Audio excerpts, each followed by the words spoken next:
नमस्कार। जेसीईआरटी के DG school में आपका स्वागत है। बच्चों, आज हम देखेंगे कक्षा 8 के राजनीतिक एवं सामाजिक व्यवस्था का अध्याय 2, भारतीय संविधान के आधारभूत मूल्य, इस पाठ का प्रश्नोत्तर। बच्चों, हम लोगों ने पिछले भागों में, इस अध्याय के पिछले 2 भागों में इस पाठ के बारे में जाना और समझा। इस अध्याय में हम लोग इस भाग में देखेंगे इस अध्याय का प्रश्नोत्तर। पहला है, रिक्त स्थानों की पूर्ति कीजिए। पहला, 26 जनवरी 1950 को भारत एक संप्रभु राष्ट्र बन गया। दूसरा, भारत का संविधान किसी धर्म या पंथ को प्रोत्साहन नहीं देता है। तीसरा, भारत एक धर्मनिरपेक्ष देश है। चौथा, 16वीं लोकसभा गठित करने के लिए 2014 में चुनाव हुए थे। पांचवा, अनुच्छेद 19 में भाषण तथा अभिव्यक्ति की स्वतंत्रता है। छठा, समानता के सिद्धांत के आधार पर छुआछूत को दंडनीय अपराध घोषित किया गया है।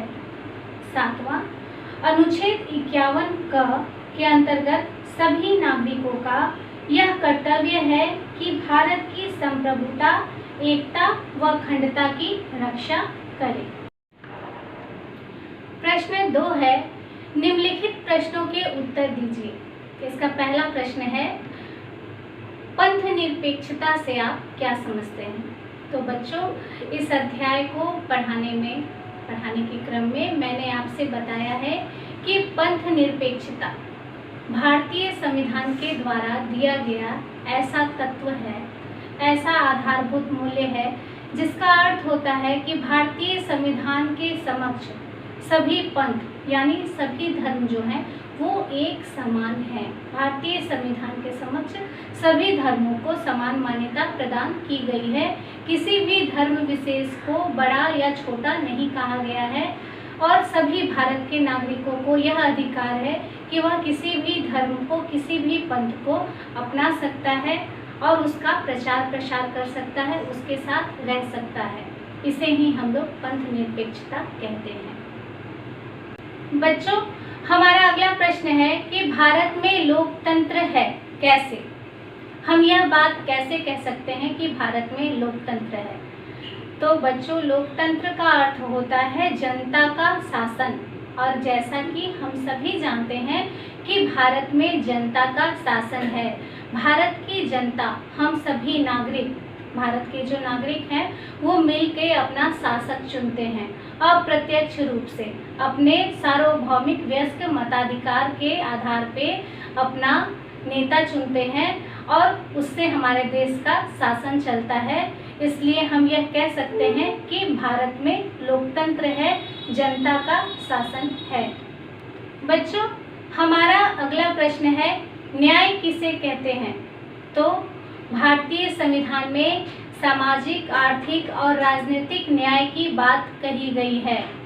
सामाजिक न्याय का अर्थ होता है कि समाज के सभी लोग, चाहे वह किसी भी जाति, धर्म, समुदाय के हों, वो संविधान के समक्ष समान है, एक समान है। चाहे स्त्री पुरुष, चाहे जो कोई भी हो, वह किसी भी जाति का हो, धर्म का हो, लिंग का हो, वो सभी संविधान के समक्ष समान है। किसी भी सरकारी नौकरी या किसी भी प्रतिष्ठा के पद को समान रूप से प्राप्त कर सकते हैं, इसका उन्हें अधिकार प्राप्त है। स्त्रियों और पुरुषों को समाज में समान कार्य के लिए समान वेतन मिले, यानी ये नहीं कि वह स्त्री है या वह पुरुष है तो उसका वेतन अधिक होगा, ऐसा प्रावधान नहीं है। सभी को समान कार्य और समान वेतन का प्रावधान दिया गया है। यानी हमारे संविधान के द्वारा किसी भी लिंग के आधार पर हम लोग भेदभाव नहीं कर सकते हैं। स्त्रियों तथा बच्चों से ऐसे श्रम करवाने पर निषेध लगाया गया है जिससे उनका विकास अवरुद्ध होता हो। बच्चों को श्रम करने की मनाही है। 14 वर्ष से कम उम्र के बच्चों को श्रम करवाना कानूनन अपराध है।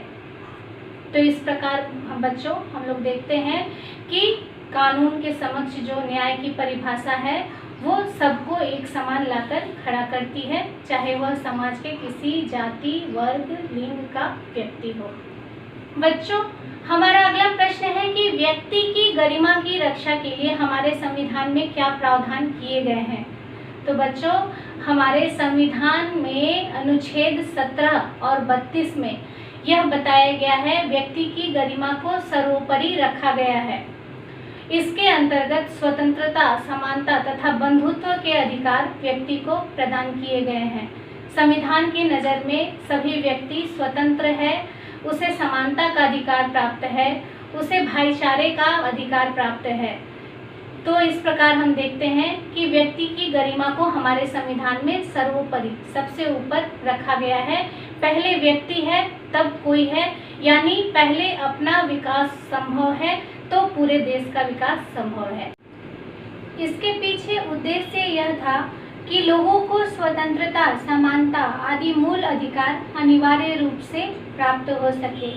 यह सरकार की जवाबदेही बनती है कि वह अपनी नीतियों से सभी नागरिकों को जीविका के पर्याप्त साधन, काम की न्याय संगत तथा मनोचित दशाएं उपलब्ध कराए। इसीलिए अनुच्छेद 17 तथा अनुच्छेद 32 भी व्यक्ति की गरिमा की अभिवृद्धि में सहायक हैं।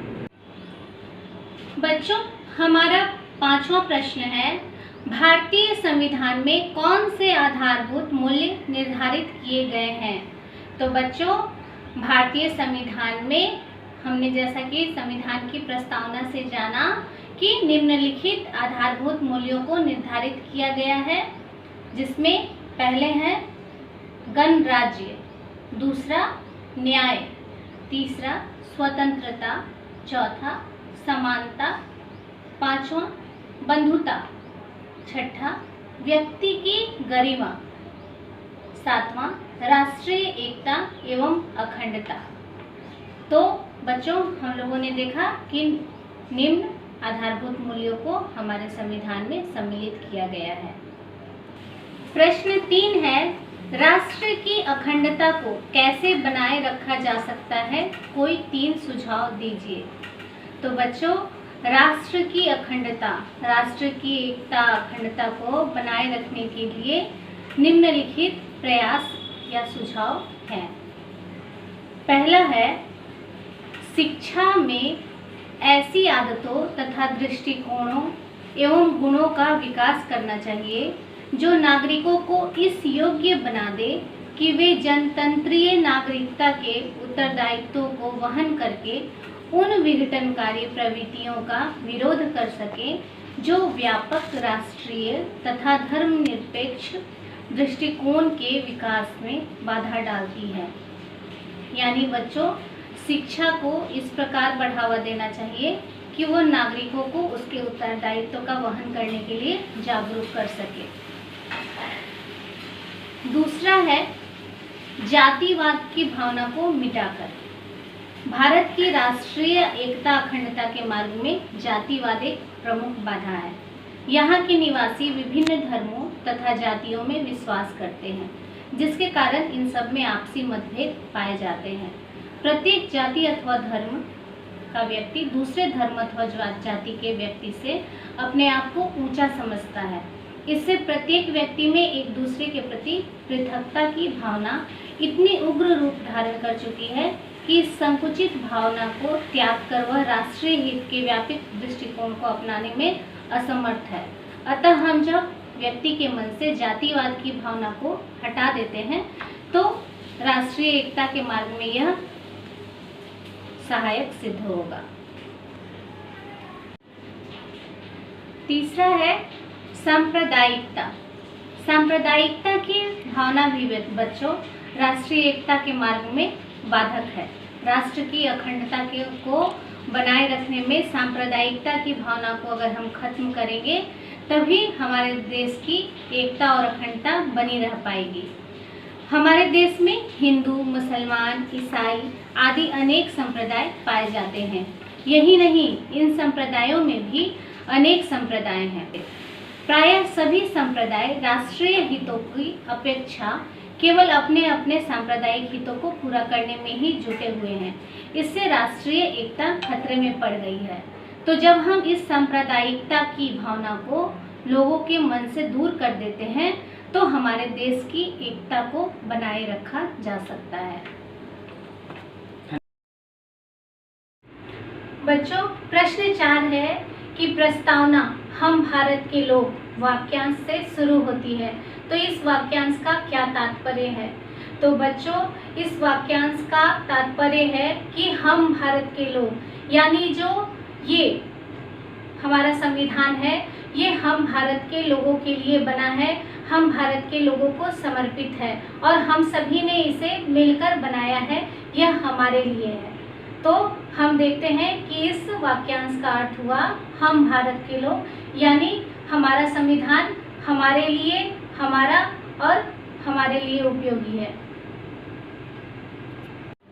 बच्चों, प्रश्न 5 है, संविधान में भारत को एक पंथ निरपेक्ष गणराज्य घोषित किया गया है, इसके पीछे क्या कारण हो सकते हैं? तो बच्चों, जैसा कि हम जानते हैं कि भारत एक पंथ निरपेक्ष गणराज्य है। पंथ निरपेक्ष का अर्थ होता है भारत में सभी पंथ को, सभी धर्म को समान मान्यता प्रदान की गई है। भारत में कोई भी धर्म सर्वश्रेष्ठ नहीं है, सभी धर्मों को समान अधिकार प्राप्त है, सभी धर्म के धर्मावलंबी एक साथ रह सकते हैं और किसी भी धर्म को भारत का नागरिक, चाहे वह किसी भी धर्म को अपनाए, वह इसके लिए स्वतंत्र है। लेकिन यहाँ पर प्रश्न यह आता है कि भारत को एक पंथ निरपेक्ष गणराज्य क्यों घोषित किया गया, इसके पीछे क्या कारण हो सकते हैं? तो बच्चों, हमारे संविधान ने इस सोच पर प्रतिबंध लगाने के लिए राज्य को किसी संप्रदाय के प्रति लगाव रखने से निषिद्ध किया, क्योंकि हमारे संविधान निर्माता देश में कोई सांप्रदायिक शासन स्थापित करना नहीं चाहते थे, जिससे मजहबी शासन कहा जाता है, इस चीज को बढ़ावा नहीं देना चाहते थे, जैसा कि विश्व में इस्लामी और ईसाई देशों में स्थापित है। भारतीय संविधान निर्माता यह चाहते थे कि यहाँ सभी धर्म के धर्मावलंबियों को, सभी धर्मों को एक समान मान्यता मिले और सभी धर्म के लोग एक साथ रह सके। बच्चों, अब हमारा अगला प्रश्न है प्रश्न 6, भारत एक संप्रभु राष्ट्र है, कैसे?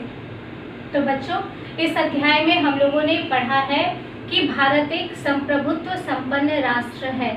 वो इस तरह क्योंकि भारत पर किसी भी आंतरिक या बाह्य शक्ति का नियंत्रण नहीं है।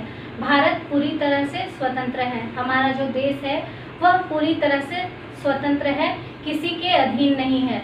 26 जनवरी 1950 को जैसे ही हमारा संविधान लागू हुआ, भारत उसी दिन से एक संप्रभु राष्ट्र घोषित हो गया। तो बच्चों, इस प्रकार हम लोगों ने देखा भारतीय संविधान के आधारभूत मूल्य अध्याय 2 का प्रश्न उत्तर। हम लोगों ने यहाँ पर कई प्रश्नों को अच्छी तरह से देखा, समझा और जाना। अगले अध्याय में नए पाठ, नए अध्याय के साथ फिर मिलेंगे। धन्यवाद।